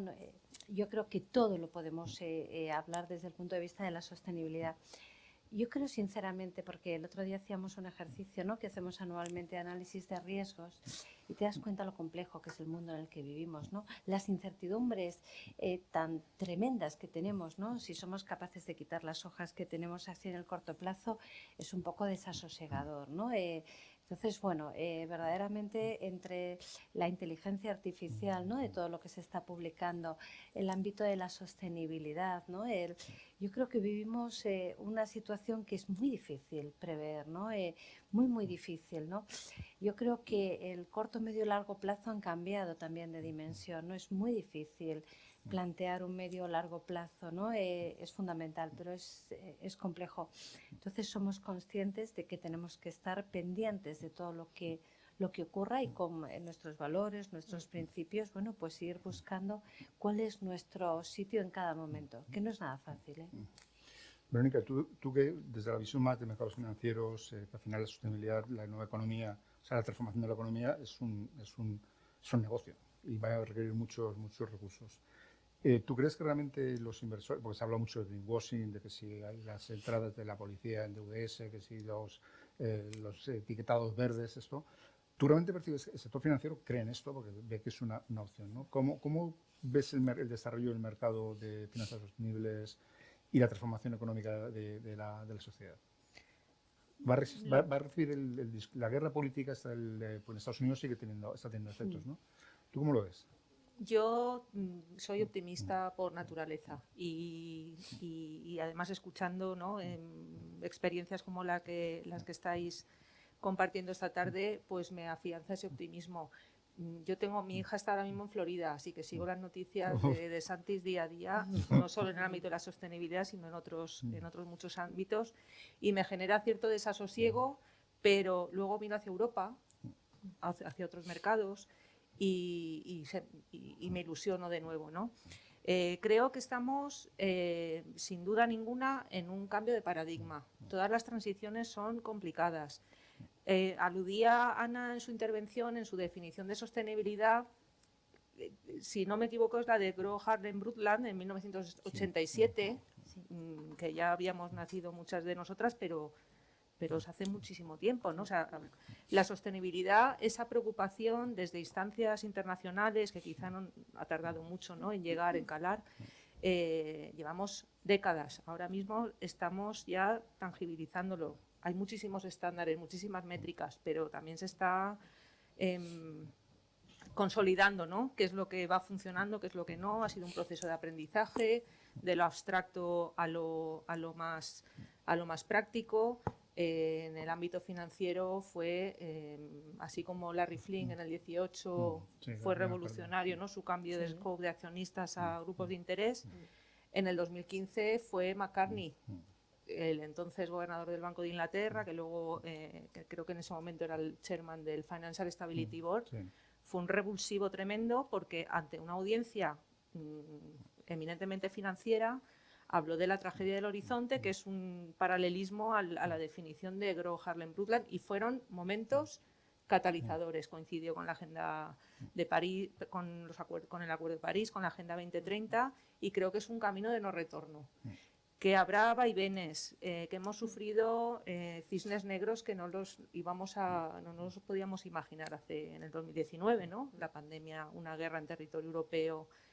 Esperemos que se apacigüe un poco, ¿no?, la llegada de estas circunstancias poco probables, pero con efectos devastadores, que es en definitiva lo que nos dice la ciencia, ¿no?, que como no cambiemos nuestro modelo de producción, de consumo, cómo convivimos y hacemos las cosas que venimos haciendo desde hace muchísimas décadas, pues los efectos catastróficos del cambio climático los vamos a ver con más frecuencia, y a lo mejor nosotros no tanto, pero quienes vengan después sí que lo van a sufrir, ¿no? Entonces, que haya vaivenes, que haya 2 pasitos atrás y 3 zancadas adelante, pues creo que es el momento de las transiciones. Lo mismo has mencionado, Yolanda, la inteligencia artificial. Es otro cambio de paradigma que nos asusta, nos entusiasma. No sabemos si hay que regularlo antes, esperar y ver y regular después. También creo que vamos a entrar en un proceso de ciertas indefiniciones, de exigencias, ¿no?, de demostrar, de divulgar, de contar cómo hacemos las cosas, hasta que lleguemos a un momento en el que todos hayamos llegado a un consenso, hayamos compartido experiencias, se hayan trasladado a todos los agentes, ¿no?, a los proveedores, a los clientes, y lleguemos a un momento. Tenemos ahí marcado 2030. Yo creo que vamos un poquito justos de tiempo, porque nos queda apenas 7 años, pero hemos avanzado, ya se han iniciado, se han hecho inversiones, y creo que la concienciación es mayoritaria. Otra cosa es el ruido que escuchamos en los medios, en redes sociales, etcétera, etcétera. Pero creo, si acudimos al CIS, por ejemplo, al barómetro CIS, pues esos porcentajes de población que son más conscientes, que entienden que tenemos que cambiar las cosas, pues van creciendo, ¿no? Y bueno, optimismo. Antes de dar paso, hemos cubierto para que la gente pueda hacer alguna pregunta. Yo no voy a ser tan optimista porque yo tengo mucha relación con una persona que lleva las alianzas del MIT, y el MIT ha puesto como reto central de su agenda el cambio climático. Su objetivo es cambiar el mundo, y en este momento para ellos cambiar el mundo es dar soluciones al cambio climático. Y han descubierto unos temas. Los modelos ya no funcionan. O sea, se han hecho todos los modelos de cálculo, están hechos con variables y con simulaciones que ya no valen. Entonces, el MIT está calculando y dice que probablemente el grado y medio se va a superar este año 2 veces. Estima. Entonces, que hay que acelerar mucho más el proceso y que hay que ser mucho más pragmáticos. O sea, ellos, de hecho, el principal experimento de fusión nuclear está a 10 kilómetros de ellos, es un proyecto de ellos. Y que también hay que ser pragmáticos, o sea, pero a veces los tiempos se están agotando. Y eso, que esto ya es también de tomar decisiones. ¿Alguna pregunta? Después de esta. ¿Sí? Bueno, después de esta bonita. A ver si Xi Jinping, ¿no?, también se une a este movimiento, pues porque ahí tenemos un gran problema, ¿no?, con este tipo de economías. Sin ellas no hacemos nada. Yo comparto que Europa, pero Europa es como el bastión galo, ¿no?, de Asterix. Realmente, como no movilicemos al resto del mundo, yo creo que yo tengo mis grandes que nos ha dudas. puesto, que es el tema de la inteligencia artificial. Eso ha aparecido también en el escenario y va a cambiar paradigmas sociales y va a tener impacto laboral brutal. Entonces, el problema es la tasa de aceleración de todo, ¿no? Sí, pero el desarrollador de la inteligencia artificial de Google también ha dimitido, pues porque dice que él pensaba que esto no iba a ir tan rápido y que se podía controlar y que ahora tiene grandes dudas y quiere dedicarse de forma autónoma a prevenirse y alertar, ¿no?, de lo que esto puede ser. Entonces, claro, ante esto dices, bueno, no sé, pues ya veremos, ya veremos, no sé. No, pero es curioso que también... Antes de que las máquinas se nos no lo sé, en contra. pero esa es la realidad que vivimos. Es geopolítica. Exacto, es tan complejo que, bueno, está ahí y bueno, pues habrá que ver. Esto, como decía otro, llama a China, Pekín, y que paren de investigar en inteligencia artificial por un tema de ética. Y te van a decir, ¿cómo? No, o de quemar carbón, ¿no? Claro. Es imposible. O sea, por eso digo que es muy complejo, ¿no? Y es falta muy información. complejo. Parar así por mucha información que haya. Además hay mucha asimetría de información. Sí, con lo cual... sí, también es verdad. Lo de los modelos del MIT, me enseñaron una página open source que para ver un poco eso, modelizar el cambio climático y tal, que es open source, ya se puede ver, y empezaron a cambiar variables, ¿no? Y si no hacemos tal, y si ponemos... Claro, era tan terrible que dije... de primeras digo, ¡ay, qué guay! Se lo voy a enseñar a mi tribu de sostenibilidad. Cuando vi lo que... Digo, no se lo enseño, porque es que esto es terrible. No, de hecho, es terrible. Eso es un tema a seguir. Yo recomiendo que si podéis, miréis la iniciativa de cambio climático del MIT, porque llevan trabajando... O sea, ellos han cogido tal dimensión que hay datos que no evaluaban, por ejemplo, el permafrost. Bueno, claro. Eso no estaba metido en la ecuación. Pero vamos, que es una fuente de ecoansiedad impresionante. Sí, por eso al medir conmigo a tomar su Dije, no, déjalo. Ya a mí me ha encantado, Delia, que has mencionado los límites planetarios en tu primera intervención, y cuando impartimos clase en el máster y los diferentes cursos de sostenibilidad, yo suelo ir detrás de mi compañero Ricardo Pedraz, que habla de riesgos climáticos, y entonces llego yo a mi sesión y digo, vale, Ricardo, estáis con ecoansiedad, ¿no? Pues este es solo uno de los 9 límites. Y ya hemos superado. Y ya está superado. El Valium, vamos a ver. Si queréis hacer alguna pregunta aprovechando que está un grupo tan interesante. Sí, bueno, creo que no hace falta, ¿no? Sí. Bueno, agradeceros a todas y a todos, que un gusto escucharos. Sí, digo que no sé si para los que están al otro lado de la... Perdón, perfecto, sí. Pero así mucho mejor. Bueno, pues eso, agradeceros que un debate súper interesante y escucharos a todas y a todos. Y yo tenía dos cuestiones que sí que me interesaba preguntaros. Por una parte, como empresas líderes de gran consumo, ¿qué pensáis que se puede compartir con otros sectores? ¿Qué están haciendo bien otros sectores? ¿O dónde os fijáis vosotros en las mejores prácticas que otros sectores están haciendo en materia de sostenibilidad? ¿Y qué lleváis al vuestro?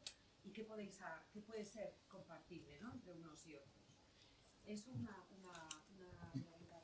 Y luego también me interesa mucho cómo estáis abordando los retos de medición de los impactos sociales. La taxonomía medioambiental pues ya está marcando como el futuro, ya, bueno, el presente más bien, pero la pata social, ¿dónde veis o cuáles son los retos principales para toda esa medición? Mira, Cristina. Venga, lo del impacto social si quieres te lo respondo. Respóndelo tú, Cris. No, es verdad que es complicado. Lo del impacto social es complicado de medir. O sea, realmente estamos trabajando mucho pues, con nuestros departamentos a nivel internacional en la medición del impacto social, porque hay cosas hay indicadores que son claros, como la generación de puestos de trabajo para colectivos. Por ejemplo, eso es claro, es un indicador y es uno de los grandes indicadores que tenemos en el caso de L'Oréal, generación de puestos de trabajo para colectivos vulnerables, y eso lo medimos, o a cuántas personas estamos involucrando directamente a través de nuestras causas de las marcas, y el año pasado fueron más de 99.000, que es un pedazo de número. Pero claro, eso en términos de transformación, y le estamos dando una vuelta a esto. ¿Y esto qué significa en términos de transformación, ¿no? Lo de los puestos de trabajo está claro, sí, ahí estás transformando porque estás generando empleo, pero te pongo el ejemplo de una causa que sí que está más avanzada, una de las causas de las marcas, que es El abuso no es amor, de Yves Saint Laurent, que es una causa en la que estamos formando a personas, a jóvenes o adolescentes en los institutos para distinguir una relación abusiva de la que no lo es, en base a 9 signos de abuso. Que es muy claro y que además os invito a cacharrear en internet porque está muy bien, la verdad que está muy bien hecho y muy bien aterrizado. Y esto, ¿cuál es la transformación ahí? Bueno, pues claramente la transformación sería, primero, en las clases, las personas que realmente dicen yo estoy pasando por una situación o una persona que conozco está pasando por una situación, y al tiempo preguntarles, bueno, ¿y cómo has podido utilizar esa información que has tenido en este curso pues para a lo mejor aconsejar a esa persona o tú en tu vida cómo la has transformado, ¿no? Pero que es difícil y cada causa es muy diferente, y ahora le estamos dando una vuelta potente a la forma de medir, porque puedes medir el esfuerzo o directamente a cuántas personas estás integrando en estas causas, pero medir la transformación es más complejo.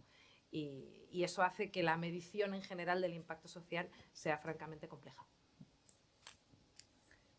Yo añadir, si me permitís, que esa complejidad además creo que se está observando con la lentitud, incluso paralización de la taxonomía social, que probablemente no la vamos a ver en esta legislatura del Parlamento Europeo, ¿no? Que creo que vence en el 2025.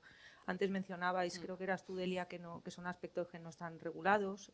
En países como el nuestro sí que hay muchos, digamos, derechos sociales que están claramente regulados, pero a nivel europeo pues hay muchísimas dificultades para concretar y definir esos conceptos, ¿no? De qué es socialmente verde y lo que es marrón o queda entre medias. Y en cuanto a la medición del impacto social, efectivamente es complejo y es caro, o sea que hay que incluir esa partida, digamos, de gasto / inversión en poder hacer buenas mediciones de impacto social, porque pues hace unos años, ¿no? en España que tenemos una cultura de evaluación pues tanto incipiente, ¿no? Si nos comparamos con otros países de nuestro entorno.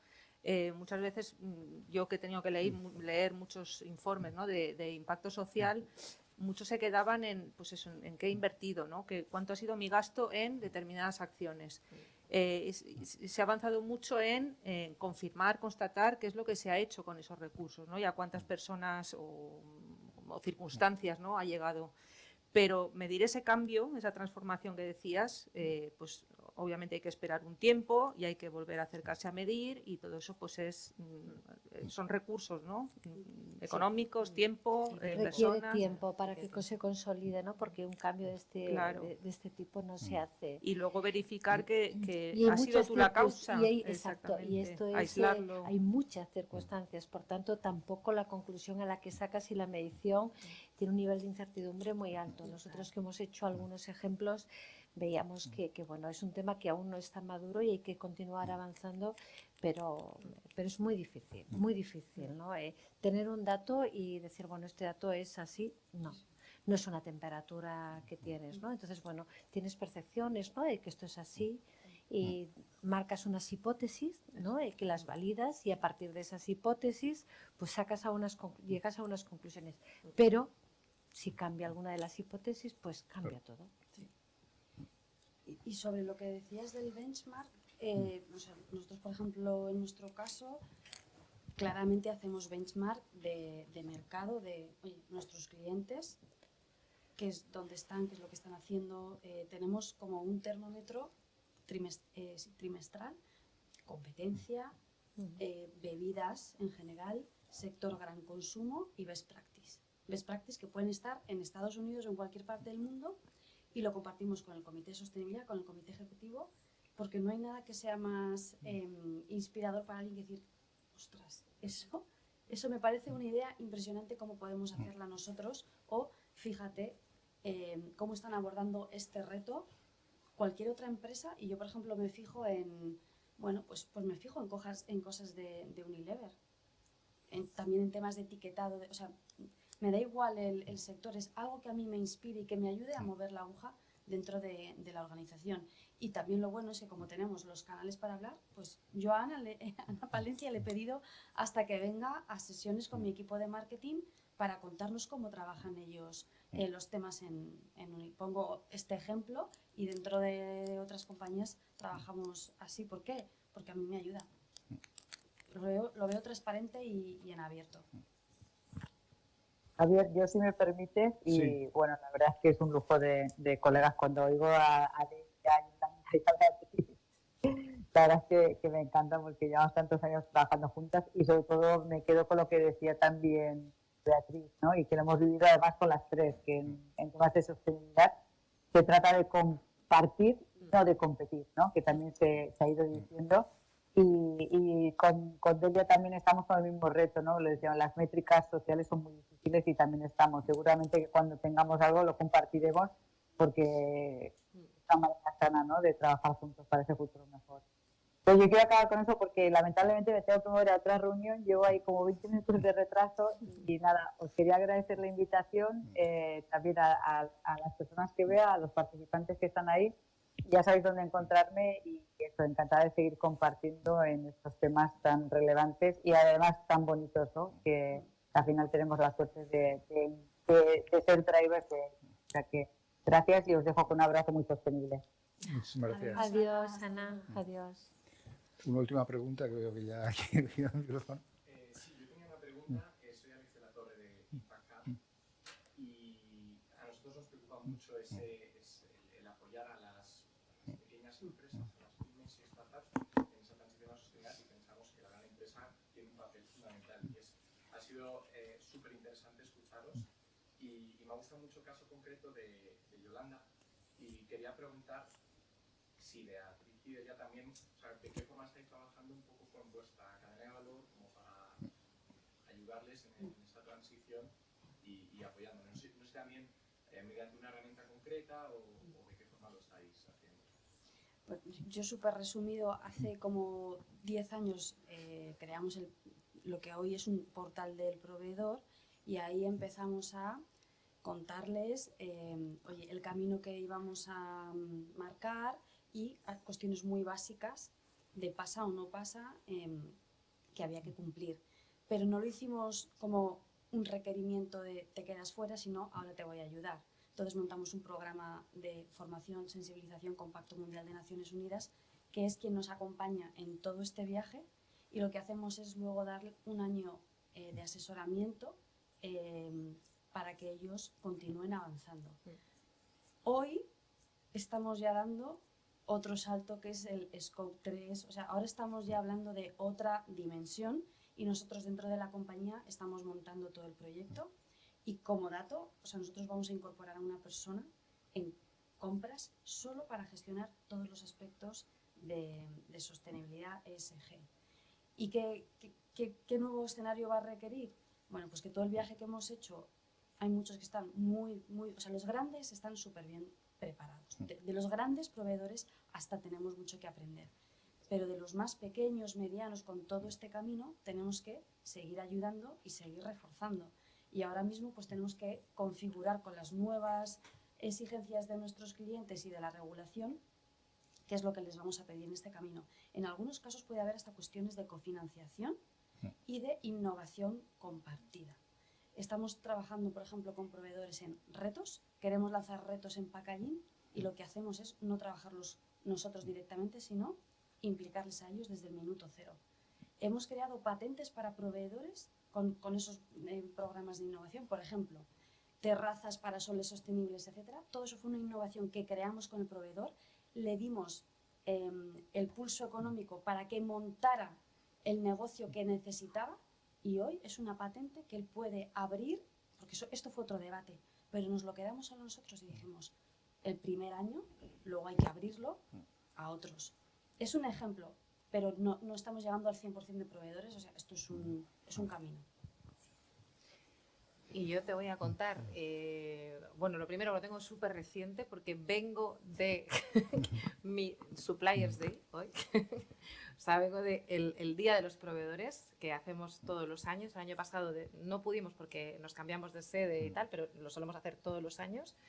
Es un día en el que compartimos toda la estrategia de sostenibilidad, conectamos a los proveedores, enfocamos los retos y en concreto, hoy, que ha sido hoy, ya te digo, lo tengo súper reciente, los 3 retos que hemos planteado con ellos ha sido la descarbonización, la economía circular, con un conferenciante específico de economía circular, súper experto, que nos ha dado un montón de inspiración y han salido compromisos comunes, y impacto social por toda la parte de compra y contratación para dar empleo a colectivos vulnerables. Esos son los 3 retos que hemos abordado hoy conjuntamente con los proveedores. Han salido ideas maravillosas y yo me he tenido que ir y han seguido currando.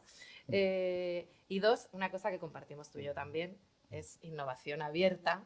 Recientemente, y creo que estabas allí, porque creo que te vi en la presentación de Patio, que es el proyecto de... Mira, pero está fenomenal porque es que además compartimos aquí. Está tanto Mau San Miguel como L'Oréal en la reciente creación, bueno, todavía no está abierto, estará abierto el año que viene, pero el reciente diseño de un hub para innovación en sostenibilidad de startups, donde apoyaremos todo lo que es la innovación en diferentes verticales de sostenibilidad y como lo compartimos, pues me apetecía también compartirlo con vosotros. Ya está. Bueno, pues muchísimas gracias a todos. AFI por acoger estas jornadas que son siempre muy interesantes, a las ponentes porque uno siempre aprende muchísimo de retar. A Bea, que me ayudó mucho en el proceso porque la idea fue de ella y movilizó las agendas para que pasara. Y bueno, estamos esperando a ver si podemos organizar el mes que viene un encuentro sobre geopolítica. Lo que pasa es que ahora mismo ese es un tema que nadie quiere sentarse en público. Temazo. Sí, sí. Porque con el tema de las elecciones nadie quiere pronunciarse. Sí. En cualquier caso ya os llegará y muchísimas gracias por todos. El vídeo va a estar editado dentro de unos días o incluso mañana o pasado y ya se podrá ver en YouTube y os lo pasaremos también para que lo podáis distribuir. Pues muchísimas gracias a todos y a vuestra disposición. Muy bien, muchas gracias.